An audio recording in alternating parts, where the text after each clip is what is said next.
আসসালামু আলাইকুম। আপনারা সবাই কেমন আছেন? আশা করছি সবাই অনেক ভালো আছেন। বন্ধুরা, দেখতে পাচ্ছেন আমাদের বাড়ির আশেপাশে গ্রামের কৃষকেরা কীভাবে চাষ করে।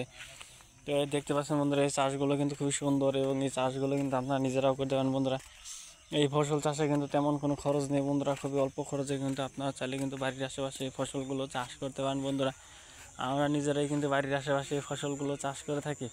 তো আপনারা কিন্তু খুবই সহজ উপায়ে কিন্তু বাড়ির আশেপাশে এই ফসলগুলো চাষ করতে পারেন। বন্ধুরা, ফসলগুলো কিন্তু অত্যন্ত কার্যকরী। বন্ধুরা, দেখতে পাচ্ছেন এই ধান চাষই কিন্তু আমরা করে থাকি আমাদের বাড়ির আশেপাশে।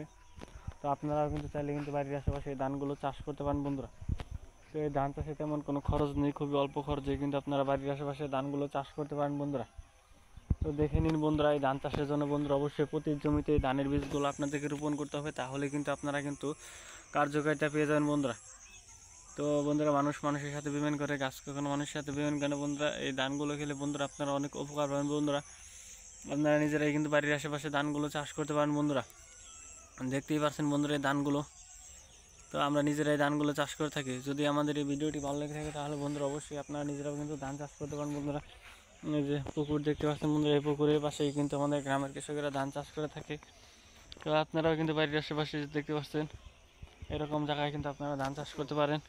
তো বন্ধুরা, যদি আমাদের এই ভিডিওটি ভালো লেগে থাকে তাহলে বন্ধুরা অবশ্যই আমাদের এই ভিডিওতে একটি লাইক করবেন এবং কমেন্টে আপনাদের মতামত জানাবেন। ধন্যবাদ আপনাদের সবাইকে। আসসালামু আলাইকুম বন্ধুরা।